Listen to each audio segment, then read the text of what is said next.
गुजरात में इस साल के अंत तक विधानसभा के लिए चुनाव होने हैं। फिलहाल चुनाव आयोग ने विधानसभा चुनाव कार्यक्रम की घोषणा नहीं की है, तारीखों की घोषणा नहीं हुई। इसको लेकर बहुत सवाल खड़े हो रहे थे।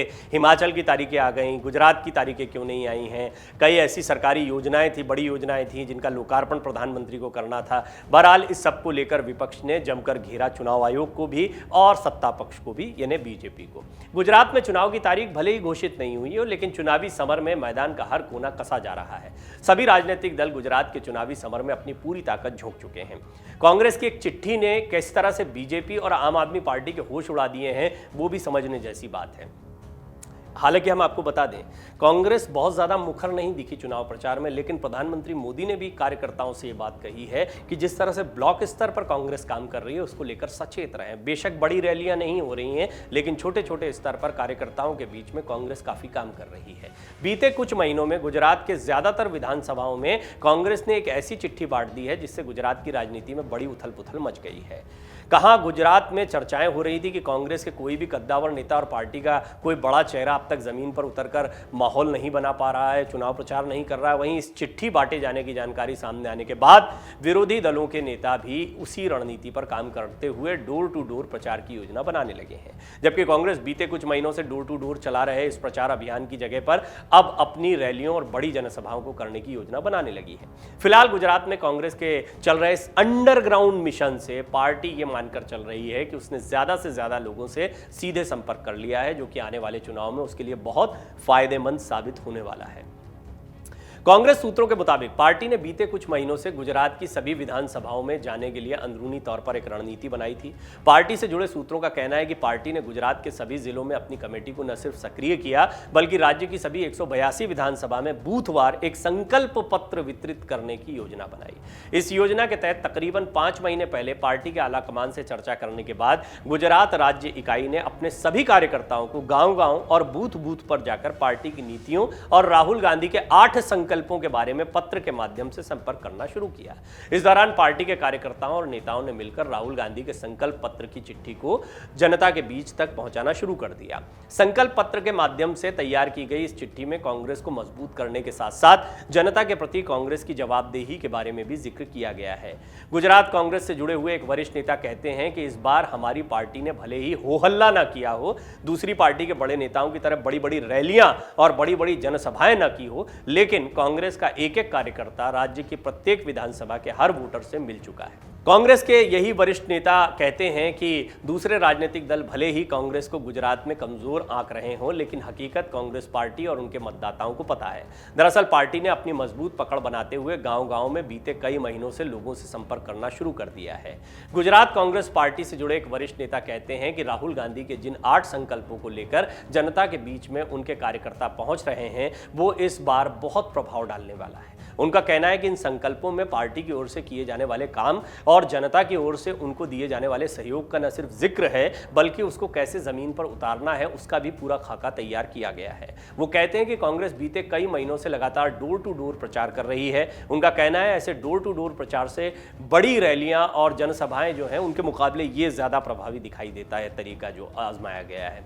लेकिन कांग्रेस ने इस बार कुछ अलग हटकर करने की कोशिश की, तब जबकि तमाम दूसरे दल, खासतौर पर बीजेपी और आम आदमी पार्टी जो है वो बड़ी बड़ी रैलियां कर रहे हैं। खुद अरविंद केजरीवाल आपने देखा जगह जगह पर टाउन हॉल कार्यक्रम कर रहे हैं, जनसभाएं कर रहे हैं। भगवंत मान, मनीष सिसोदिया, ये सभी लोग रैलियां करते दिखाई दिए।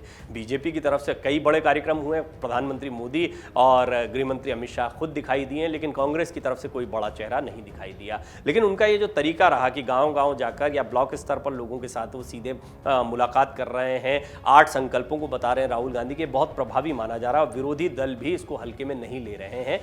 और कांग्रेस का ये मानना है कि इस कड़ी में जनता के दर पर दस्तक देकर अब तक हर विधानसभा के मतदाताओं से सीधे संपर्क करके हमने ज्यादा ताकत हासिल की है।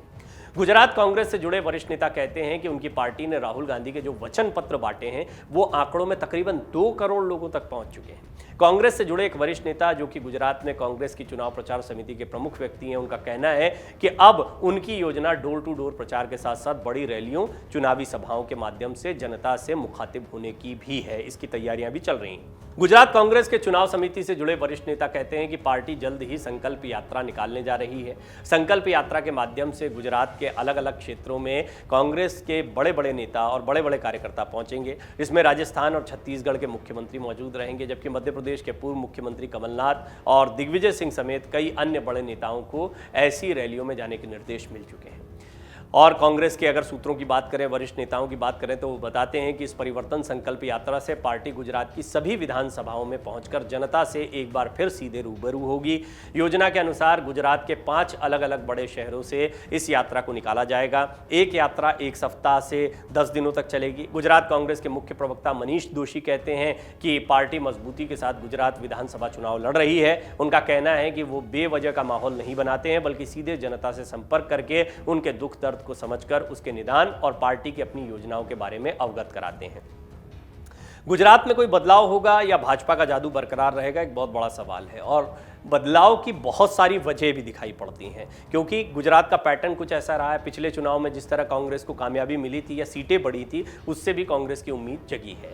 गुजरात में विधानसभा की कुल 182 सीटें हैं। पिछले 24 साल से राज्य में भाजपा की सरकार है। ऐसे में सबकी नज़र इस बार के चुनाव पर टिकी है। सभी की निगाहें अब इस सवाल पर टिकी हुई हैं कि क्या इस बार गुजरात में कोई बदलाव होगा या भाजपा का जादू बरकरार रहेगा। राज्य में हमेशा कांग्रेस और भाजपा के बीच सीधा मुकाबला होता था, लेकिन इस बार दिल्ली के सीएम अरविंद केजरीवाल की आम आदमी पार्टी मुकाबले को त्रिकोणीय बनाने में लगी हुई है। पंजाब में मिली शानदार जीत के बाद आम आदमी पार्टी एकदम नए जोश के साथ गुजरात चुनाव में उतरी हुई है, जिसमें कांग्रेस और भाजपा की मुश्किलें बढ़ सकती हैं। अब इस बात को भी जानिए कि 2017 में क्या स्थितियां थी, विधानसभा चुनाव के नतीजे क्या रहे थे। इससे स्पष्ट होगा कि गुजरात का चुनावी माहौल पिछली बार क्या था। 2017 के विधानसभा चुनाव में भाजपा ने कुल 182 सीटों में से 99 सीटें जीती, सत्ता बरकरार रखी, लेकिन 100 सीटों का आंकड़ा पार नहीं कर पाई थी बहुत समय बाद। कांग्रेस ने सत्ता हासिल नहीं की, लेकिन 77 सीटों पर जीत हासिल की थी। ये बड़ी कांटे की टक्कर मानी जा रही थी। बाद में हालांकि कई कांग्रेस के विधायकों ने इस्तीफा दिया और भाजपा में शामिल हो गए थे। 2017 के चुनाव में आम आदमी पार्टी ने भी 29 सीटों पर अपने उम्मीदवार खड़े किए थे, लेकिन तब वो अपना खाता तक नहीं खोल पाई थी। इस बार भाजपा को सत्ता से बेदखल करने की उम्मीद में आम आदमी पार्टी सभी सीटों पर चुनाव लड़ने के लिए कमर कस रही है। इस सबके बीच में भारत जोड़ो यात्रा से राहुल गांधी के चेहरे को एक नई ताकत मिली है और कांग्रेस अब उनके चेहरे पर बहुत अच्छे से दांव लगा सकती है। एक समय ऐसा आ गया था कि राहुल गांधी किसी राज्य में सभाएं कर रहे हैं नहीं कर रहे हैं, इससे बहुत ज्यादा फर्क नहीं पड़ता था और कई नेताओं को तो ऐसा लगता था इससे नकारात्मक प्रभाव ना पड़ जाए। अब स्थितियां बिल्कुल बदल चुकी हैं। भारत जोड़ो यात्रा के बाद में राहुल गांधी का एक नया चेहरा सामने आया। निश्चित तौर पर गुजरात में डोर टू डोर कैंपेन के साथ में अगर राहुल गांधी भी यहां पर आएंगे, जिसकी कांग्रेस कार्यकर्ताओं को उम्मीद है, तो इससे बहुत फर्क पड़ सकता है। अशोक गहलोत जो 2017 में भी प्रचार की कमान संभाल चुके हैं, उन्हें गुजरात में प्रचार की एक बार फिर कमान मिली है। कुल मिलाकर कांग्रेस की रणनीति हर स्तर पर चल रही है। बड़े नेताओं, बड़े चेहरों की चुनावी रैलियों के साथ साथ में डोर टू डोर कैंपेन चलाकर बीजेपी और आम आदमी पार्टी को टक्कर देने का जो प्लान कांग्रेस ने बनाया है, वो धीरे धीरे अब प्रभावी दिखाई पड़ रहा है। डाउनलोड करें अमर उजाला ऐप और पाएं खबरें लगातार। अगर आप ये वीडियो YouTube पर देख रहे हैं तो हमारे चैनल को सब्सक्राइब करें और बेल आइकन को दबाना ना भूलें। अगर आप Facebook पर यह वीडियो देख रहे हैं तो हमारे पेज को लाइक करें।